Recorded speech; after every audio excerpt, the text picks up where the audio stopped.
guys, tapos na yung abono guys, manual fertilization. Yung mga corn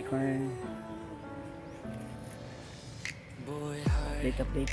Good vibes lang, marunong umintindi, marunong umalalay, may takot sa Diyos. Tahimik na dasal, tinitingnan ng paligid, laging may mahal sa dibdib. Maluluso na yung abono, yung mga puti-puti. Abono. Saludo sa'yo, lumalaban sa buhay kahit ilang beses madapa. So, many days. Salamat sa lahat ng mamahal sa Kanya, dahil mahal kayong iboy. Mahal na mahal niya kayo. Kabilang field doon, di pa masyado na makain yung mga dami. Pero, hindi ko yung corn yung palay. So, manual weeding pa to. Iba dito yung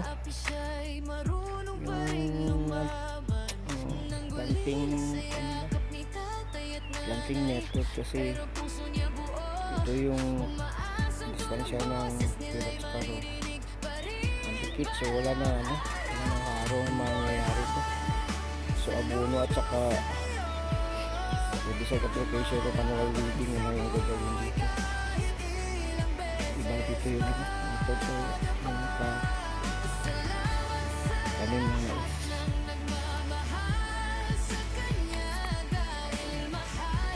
Tingnan natin ito kung maganda yung result.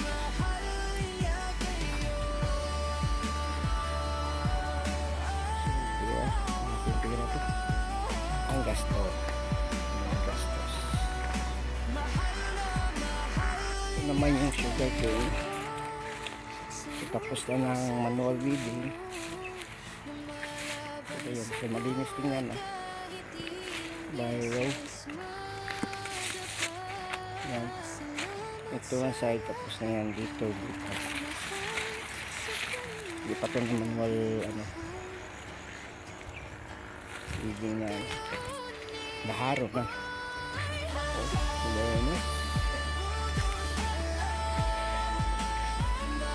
Laki na ng tubo na.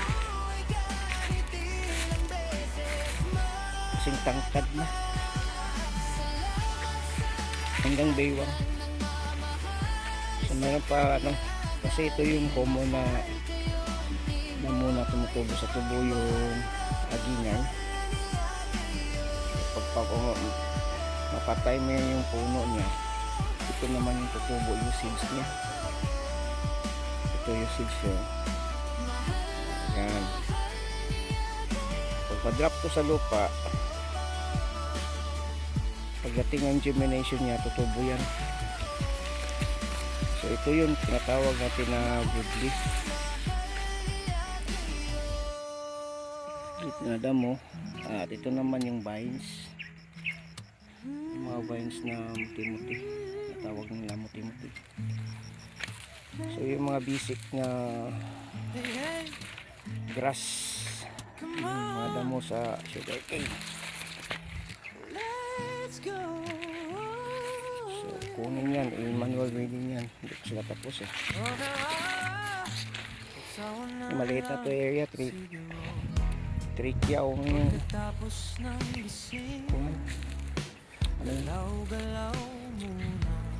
bayad. So ito nakuha na pala yung sa mga kunin. So bagong haro to. Pera malaking gastos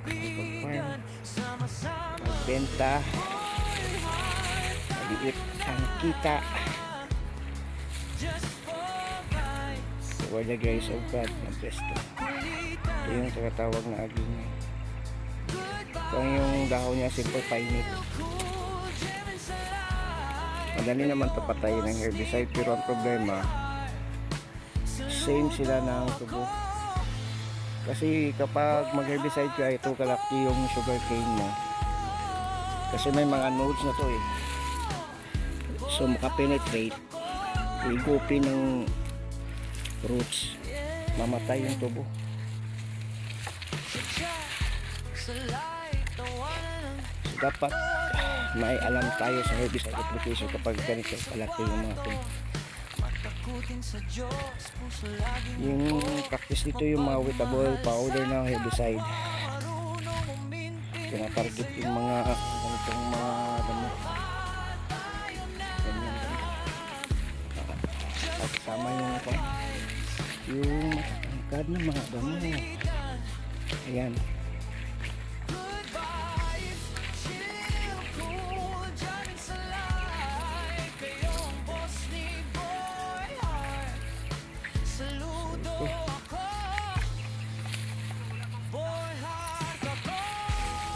Guys, tangkad na. So ongoing pangharo guys. Thank you for watching and may the Lord God bless you always. Hallelujah. Thank you.